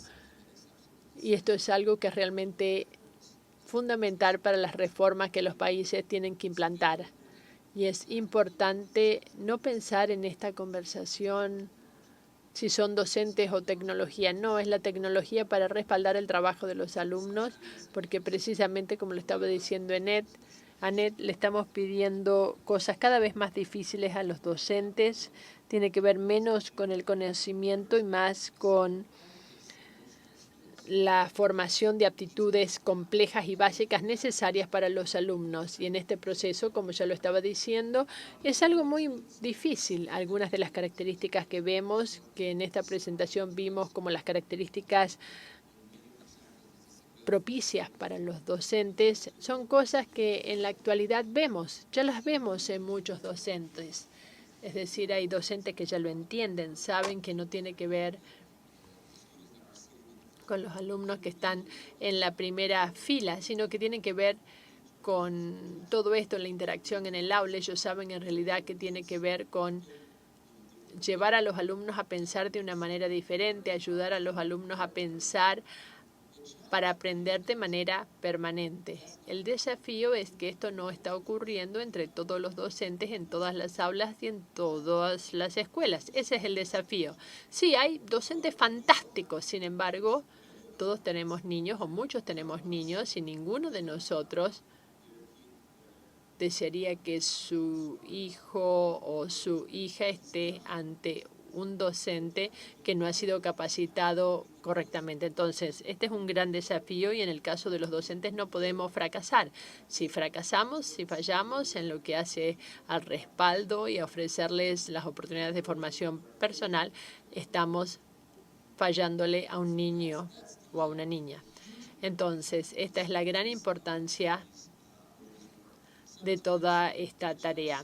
Muchas veces este desafío parece ser realmente grande. Queremos asegurarnos de que todos los docentes tengan estas características, pero no estamos hablando de 100 personas. Estamos hablando de un país como el mío de tamaño mediano, 500.000 de docentes. Y en un país más grande estamos hablando de millones y millones de personas. Debemos asegurarnos que estos millones de personas, todas estas personas en un país de tamaño medio, tengan las características correctas. Entonces, algunas veces uno puede ver el sistema y sentirse totalmente superado. difícil realizar estos cambios. No es imposible. Sí, es difícil técnicamente, políticamente, pero no es imposible. El ejemplo típico, y Annette lo mencionó al principio, Finlandia. ¿Pero qué es lo que dijo Finlandia? En algún momento, hace 40 años, necesitamos cerrar algunas instituciones educativas. Tenemos demasiadas. Bueno, cerremos algunas y actualicemos, por ejemplo, y concentrémonos en tener 8 universidades realmente excelentes. Es una decisión compleja, pero no imposible. Entonces, nuestra tarea ahora es asegurarnos de contar con la voluntad política, la capacidad para la ejecución que nos permita cambiar la carrera docente y así tener a docentes con responsabilidad, es decir, que sean confiables como profesionales preparados. Y el último tema, la evaluación. Incluso los sindicatos, como Justin lo dijo, tienen que solicitar más evaluación. Habría que preguntar cuál es la estructura adecuada. Se puede decir, no, es importante que el director tenga la función más importante en la evaluación del docente. Necesitamos más evaluación por homólogos para mejorar el desempeño. Sí, claro que sí, estas conversaciones son sumamente importantes y es algo en lo cual debemos seguir concentrándonos, pero tenemos que asegurarnos que, al igual que en cualquier otra profesión, si hay una estructura, un sistema que nos permite asegurarnos de que todos sean observados en lo que hace al desempeño, debemos asegurarnos de que ese desempeño mejore siempre, y esto es esencial porque estamos ante docentes que se enfrentan a alumnos que son el futuro y son el motivo por el cual estamos aquí.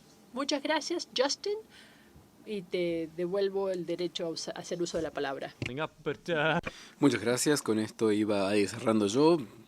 Pero bueno, como observador externo creo que me interesa mucho ver que el Banco Mundial está pensando de forma tan sistemática y tan persuasiva en cuanto a los temas que tienen que ver con la contratación, retención y capacitación docentes, y también la motivación de los docentes sobre la base de datos empíricos. La contribución respecto del bien público, esto me parece que es muy importante. Espero pasar tiempo con el sistema Teach, utilizarlo en el campo. Agradezco también a los presentadores y panelistas y al público por estar aquí con nosotros. Gracias.